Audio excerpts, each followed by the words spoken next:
नमस्कार दोस्तों, स्वागत है आपका मोटिवेशन राकेश के YouTube चैनल पर। मेरे सभी प्यारे दोस्तों को जय श्री कृष्णा। अकबर बीरबल की कहानी, स्वर्ग की यात्रा। एक बार की बात है, राजा अकबर अपने दरबार में बैठकर कुछ विचार कर रहे थे। तभी अचानक उन्हें ख्याल आया कि उनकी दाढ़ी और बाल काफी बढ़ गए हैं। इस ख्याल के आते ही उन्होंने अपने एक दरबारी को बुलाकर नाई को फौरन हाजिर होने का संदेश भिजवाया। राजा का संदेश मिलते ही नाई महल पहुंच गया। महल पहुंचकर नाई राजा की हजामत बना ही रहा था कि कहीं से एक कौवा वहां आकर बैठ जाता है और काम करने लगता है। राजा अकबर नाई से पूछते हैं, यह कौवा काम क्यों कर रहा है? इस पर नाई जवाब देता है, यह आपके पूर्वजों का हालचाल बताने आया है। नाई के इतना कहते ही राजा अकबर आश्चर्य से पूछते हैं, तो बताओ फिर यह कौवा मेरे पूर्वजों के बारे में आखिर क्या बता रहा है? राजा के इस सवाल पर नाई कहता है, यह कौवा कह रहा है कि आपके पूर्वज स्वर्ग में मुसीबत में हैं और काफी परेशान हैं।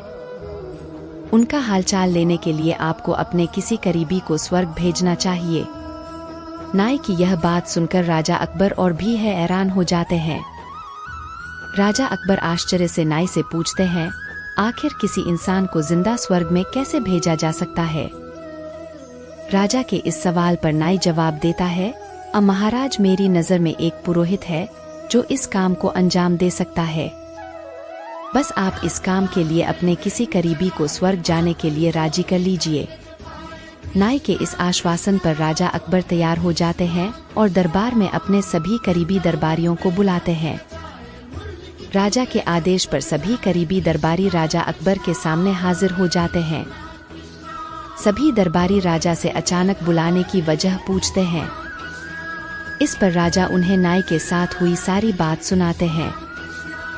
राजा की बात सुनकर सभी दरबारी एक मत में बीरबल का नाम आगे रखते हैं। दरबारी कहते हैं कि स्वर्ग जाकर पूर्वजों का हालचाल लेने के लिए बीरबल से उचित व्यक्ति और कोई नहीं हो सकता, क्योंकि बीरबल हम सब में सबसे ज्यादा बुद्धिमान और चतुर है। इसलिए स्वर्ग में आपके पूर्वजों का हालचाल लेकर वह उनकी परेशानी का हल आसानी से निकाल सकता है। राजा अकबर दरबारियों की इस सलाह को मानते हुए बीरबल को स्वर्ग भेजने की तैयारी कर लेते हैं। इस बात का पता चलते ही बीरबल शहंशाह अकबर से पुरोहित को बुलाकर स्वर्ग भेजने की विधि के बारे में पूछते हैं। बीरबल की इस बात पर राजमहल में पुरोहित को बुलवाया जाता है। पुरोहित के आते ही उनसे स्वर्ग जाने की विधि के बारे में पूछा जाता है। पुरोहित बताते हैं, आपको यहीं पास में मौजूद एक घास के ढेर में भेजा जाएगा। बाद में उस ढेर में आग लगा दी जाएगी। फिर कुछ मंत्रों की शक्ति से आपको स्वर्ग भेज दिया जाएगा। स्वर्ग जाने की पूरी प्रक्रिया जानने के बाद बीरबल राजा अकबर से करीब 11 दिन का समय मांगते हैं और पुरोहित को 11 दिन बाद बुलाने की बात रखते हैं। वह कहते हैं, मैं स्वर्ग जा रहा हूं और कितने दिन मुझे लौटने में लगेंगे इस बारे में निश्चित तौर पर कुछ भी कहना मुश्किल है। इसलिए स्वर्ग जाने से पहले एक बार मैं अपने परिवार से मिलना चाहता हूं और कुछ समय बिताना चाहता हूं। बीरबल अपने घर जाने के लिए महल से रवाना हो जाते हैं। देखते देखते 11 दिन बीत जाते हैं। 12वें दिन बीरबल स्वर्ग जाने के लिए राजा अकबर के सामने हाजिर होते हैं। पुरोहित को बुलाया जाता है और बीरबल को स्वर्ग भेजने की तैयारी की जाने लगती है। पुरोहित बीरबल को स्वर्ग भेजने के लिए महल से कुछ दूर घास का एक ढेर लगवाते हैं। बीरबल को स्वर्ग भेजने के लिए घास के ढेर के अंदर भिजवाया जाता है। घास के ढेर के अंदर जाते ही पुरोहित घास के ढेर में आग लगा देते हैं और बीरबल को स्वर्ग भेजने की प्रक्रिया पूरी होती है। धीरे धीरे 2 महीने बीत जाते हैं और राजा अकबर को बीरबल की चिंता होने लगती है। तभी अचानक बीरबल दरबार में हाजिर हो जाते हैं। राजा अकबर बीरबल को देखकर प्रसन्न होते हैं और अपने पूर्वजों का हालचाल पूछते हैं। तब बीरबल बताते हैं, आपके पूर्वज काफी खुश हैं और मजे में हैं। उन्हें बस एक ही तकलीफ है कि उनकी दाढ़ी और बाल काफी बड़े हो गए हैं, जिन्हें काटने वाला स्वर्ग में कोई नाई नहीं है। इसलिए वहां उन्हें एक नाई की जरूरत है।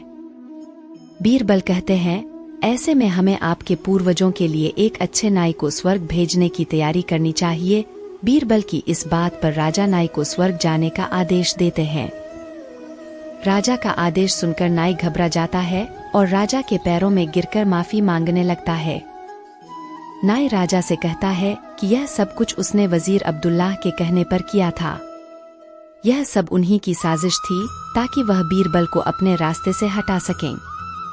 अब राजा अकबर के सामने सारी सच्चाई आ चुकी थी।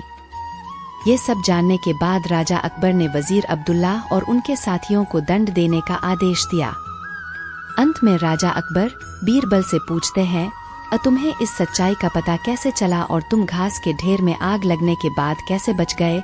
तब बीरबल जवाब देते हैं, आग के ढेर में जाने की बात सुनकर मुझे इस साजिश का अंदाजा हो गया था।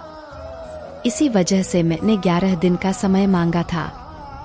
उन 11 दिनों में मैंने उस घास के ढेर वाले स्थान के नीचे से अपने घर तक एक सुरंग बनवा दी थी। उस सुरंग के जरिए ही मैं वहां से बचकर निकल पाया। बीरबल की पूरी बात सुनकर राजा बहुत प्रसन्न हुए और बोले, ए वाह बीरबल वाह, यह काम केवल तुम ही कर सकते थे। कहानी से सीख। बीरबल की स्वर्ग की यात्रा कहानी से सीख मिलती है कि सूझबूझ से बड़ी परेशानी का हल आसानी से निकाला जा सकता है। आपसे मेरी प्रार्थना है कि मुझे मोटिवेट करने के लिए वीडियो को लाइक करें, शेयर करें, सब्सक्राइब जरूर करें दोस्तों, और कमेंट में जय श्री राम जरूर लिखें।